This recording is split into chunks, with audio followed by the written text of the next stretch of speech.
continue with the conversation, we're going to transition a little bit. And, we've been talking a lot about reality TV shows and, how they're not an accurate portrayal of love. So here's an opportunity for all of us to define for ourselves, because that's what it's about, what love is and what we see as a viable solution or a good start to a solution to kind of redefining what values we should hold true in our community. Love is friendship. Love is communication. Love is loving someone unconditionally. Loving that person, flaws and all, for real. Like all of them or nothing. Love is the ultimate reality. It's the only, the all. The feeling of love is your experience of God. A major part of love to me is about sharing. Friendship, with family, with romantic partners. I told Ephraim, like the beginning of our relationship, I'm here to share life with you, not to take it away. And if ever I feel like I'm in a relationship that does the opposite of sharing my life with me, that's something that I don't want to be included in, because I feel like that is not what love is. Man, love is a motherfucker. Love is the unconditional absence of pain.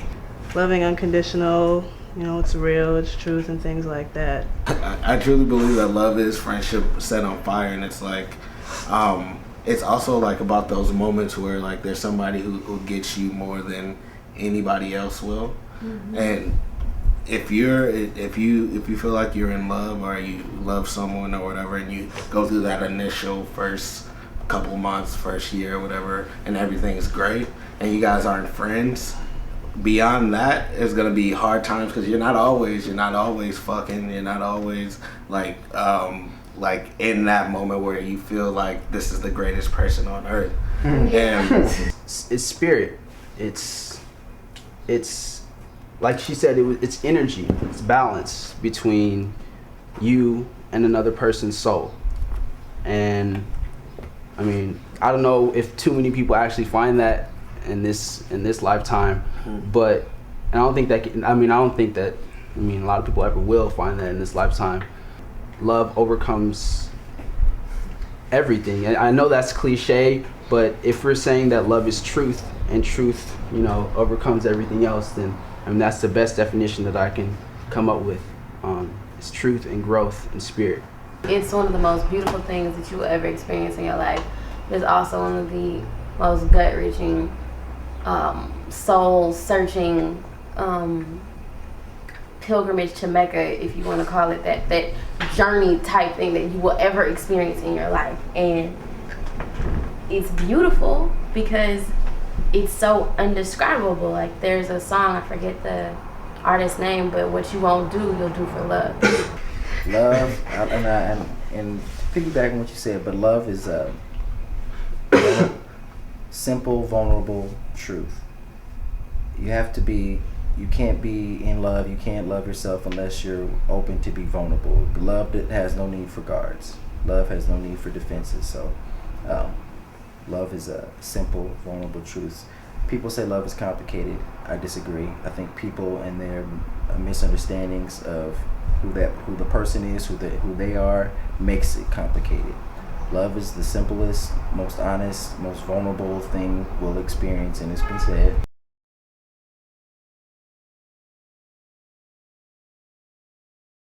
A great solution is what we're doing right now. Communication.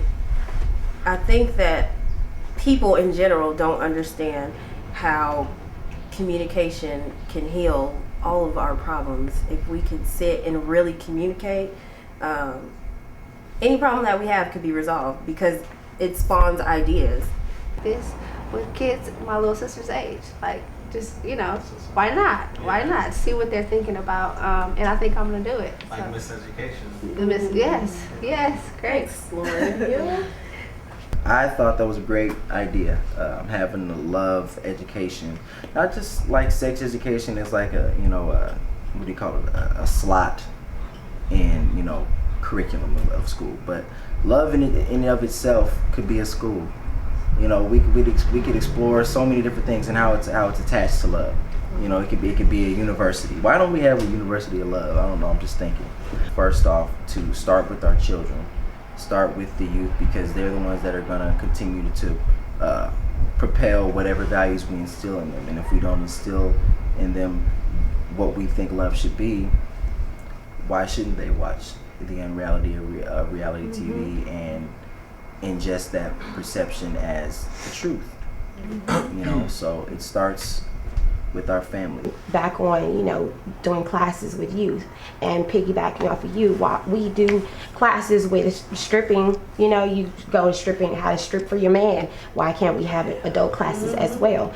So I guess that, and leading as an example, like we can lead as, you know, your sister, you lead and show her what your love is. And I think that would be another solution to that.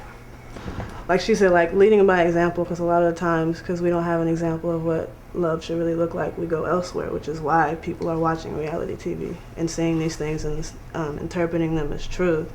So I would say it's about communicating, like everybody's saying, and leading by example. It's definitely mentoring. I'm always going to push mentoring.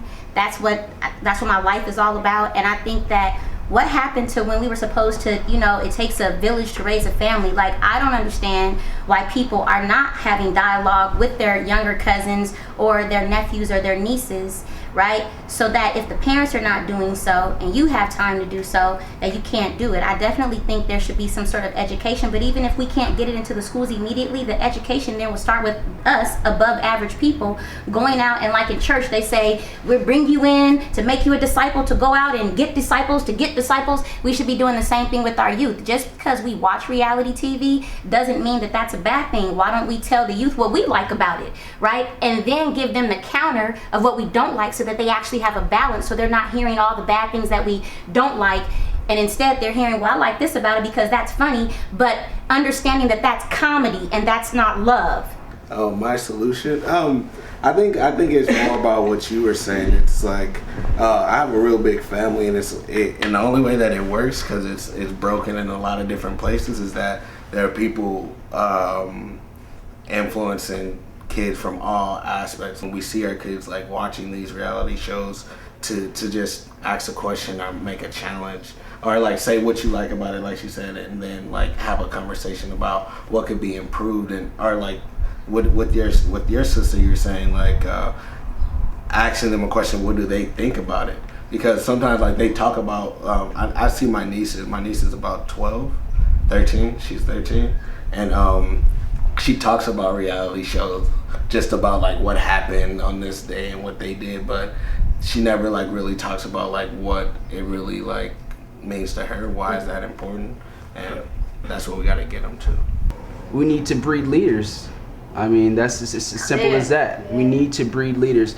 As much as they're, you know, the TV and the media is breeding, you know, ignorance and, you know, breeding people who are going to help them, you know, raise their multi-million, billion-dollar companies and corporations with the same kind of, you know, subliminal messages, you know, that we get every day. We need to breed leaders that are willing to take the steps that are necessary to uplift the entire community. My solution is back to an African proverb: each one reach one, each one teach one. And that's kind of what we're doing here in the Cypher. No, that is what we're doing in the Cypher: each one reach one, each one teach one. And whether that deals with the school, or if we're breeding leaders, or if it's just us talking as young adults, if we take it back to our parents, it's us taking the knowledge that we've learned here today and then spreading it out to other people. I feel like that's the only thing that's really going to change the current situation. We can start a broadcasting system that broadcasts great, you know, African American representations of what love is supposed to be about. But if nobody watches it, or if it doesn't hit the person on an individual level, if it doesn't resonate within their soul, their spirit, it's gonna basically waste our money and our time. And like Don said, that's priceless.